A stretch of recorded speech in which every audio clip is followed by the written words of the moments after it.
भक्तों, ओम नमः शिवाय, श्री शिवाय नमस्तुभ्यम, जय श्री महाकाल। जी हाँ भक्तों, आप सबको भी पता होगा कि 7 अक्टूबर को नवरात्रि की पंचमी का तिथि आ चुकी है। जी हाँ भक्तों, पंचमी तिथि जो कि बहुत ही बड़ा एक दिवस माना जाता है। जैसे नवरात्रि के वैसे तो 9 के 9 दिन ही बहुत ही पावन माने जाते हैं, लेकिन उसमें से भी पंचमी और अष्टमी और ये दोनों दिन बहुत ही ज़्यादा वो माना जाता है। तो अगर आपकी कोई भी ऐसी मनोकामना है जो कि अभी तक पूरी ही नहीं हो रही है, तो आपको टेंशन लेने की कोई भी ज़रूरत नहीं है। आज जो मैं आपको उपाय बताने वाला हूँ, वो अगर आपने कर लिया, तो अवश्य रूप से जो कोई भी इच्छा है, जो कोई भी मनोकामना है ना, सारी की सारी इच्छा, सारी की सारी मनोकामना पंचमी के दिन ही अवश्य रूप से पूरी हो जाएगी।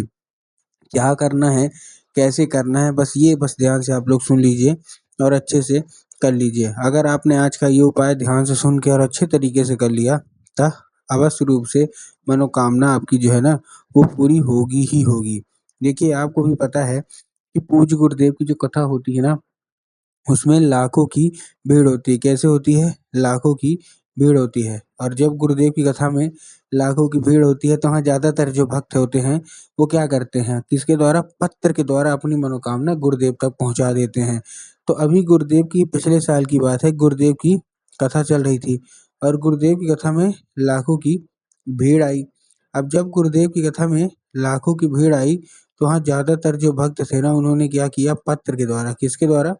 पत्र के द्वारा अपनी मनोकामना जो है वो गुरुदेव तक पहुँचाई।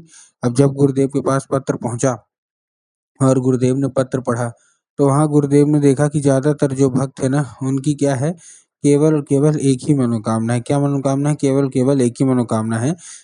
क्या? किसी की धन प्राप्ति की है, किसी की कर्जा मुक्ति की है, किसी की कोई और तरह-तरह की, किसी की बीमारी की है।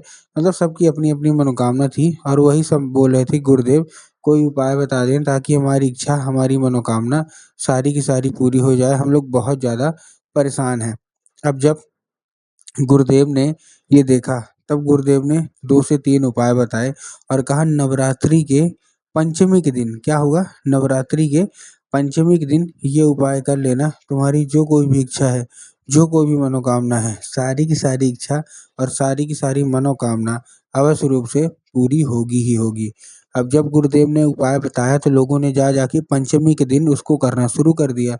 अब जैसे ही लोगों ने जा के इस उपाय को पंचमी के दिन करना शुरू कर दिया, तो वही लोग गुरुदेव की कथा में मात्र 1 से डेढ़ महीने के बाद वापस आए। वही लोग, पंचमी के दिन करने वाले वही लोग गुरुदेव की कथा में वापस आए और उन्होंने क्या किया? फिर से एक बार गुरुदेव को पत्र लिखा।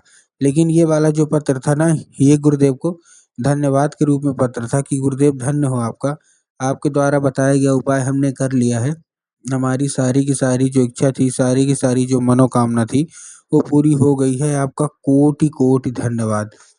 तो देखिए, जो लोग भी मेरी आवाज़ अभी सुन रहे हो ना, अगर आपको भी जानना है कि आखिर ऐसा कौन-सा उपाय है जिसको करने मात्र से पंचमी के दिन मनोकामना सारी की सारी पूरी हो जाती हैं, तो चलिए हम बताते हैं आपको आज की इस वीडियो के माध्यम से कि आपको करना क्या है। तो बस उपाय ध्यान से सुन के अच्छे से करिएगा ज़रूर।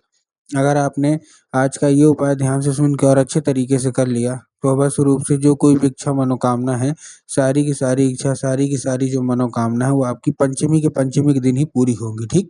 लेकिन उसके पहले चैनल पे अगर पहली बार आए हैं और आवाज़ मेरी पहली बार सुन रहे हैं, तो वीडियो कर दें लाइक और चैनल को भी कर लें सब्सक्राइब, ताकि पूजनीय पंडित प्रदीप जी मिश्रा के रोज़ नए-नए उपाय जो कि मैं उनकी कथा से सुनता हूँ, श्रवण करता हूँ, सबसे पहले मैं आपको प्राप्त करा सकूँ, ठीक? तो देखिए, जो हमारा सबसे पहला उपाय है, इस उपाय में आपको करना क्या है? 11 लाल चूड़ी का है और ये बहुत ही बड़ा उपाय मैं आपको बताने जा रहा हूँ। इस उपाय में देखिए आपको करना क्या है? सबसे पहले आपको इस उपाय में केवल और केवल एक काम करना है। क्या काम करना है? आपको 11 लाल चूड़ी लेना है और 11 लाल चूड़ी के साथ-साथ आपको और क्या चाहिए? 11 लाल चूड़ी के साथ हाँ, आपको एक चुनरी चाहिए, ठीक? तो आपने क्या ले लिया? 11 लाल चूड़ी ले लिया और एक चुनरी ले लिया। अब देखिए, चुनरी लाल रंग की होनी चाहिए और जब आप चूड़ी लेंगे, तब आपको एक चीज़ और ध्यान रखना है कि जो चूड़ी है, वो 11 की 11 जो है ना, वो प्रॉपर लाल होनी चाहिए। बहुत सारे लोग गलती क्या करते हैं ना, कि चूड़ी ले तो लिए, लेकिन चूड़ी लेने में गलती वो ये करते हैं कि 3 चूड़ी पीली ले लिए, 2 चूड़ी हरी ले लिए, ऐसा ले लिए, वैसा ले लिए, ऐसा आपको नहीं करना, ठीक। तो जो भी चूड़ी ले रहे हैं मतलब एक कलर की लीजिएगा, पूरी की पूरी लाल, ठीक। तो आपने लाल ले लिया। अब लाल लेने के बाद आपको देखिए करना क्या है, जैसे आपने लाल ले लिया, अब लाल लेने के बाद आपको क्या करना है, चुपचाप पहुँच जाना है सीधा-सीधा कहाँ, माता रानी के मंदिर। अब माता रानी के मंदिर आप पहुँच गए। अब माता रानी के मंदिर पहुँचने के बाद आपको करना क्या है, सबसे पहले माता जी के मंदिर में जाना है और माता जी के चरणों पे वो रखना है एक नाम लेके। जो पंचमी होता है, वो स्कंद माता का दिन होता है, ठीक। तो आपको करना क्या है, स्कंद माता का नाम लेके, ठीक है ना, स्कंद माता का नाम लेंगे और चुपचाप कहाँ, चुपचाप आपको अर्पित कर देना है कहाँ, माता जी के चरणों पे। उसके बाद 5 मिनट तक उसको अर्पित रहने दीजिए।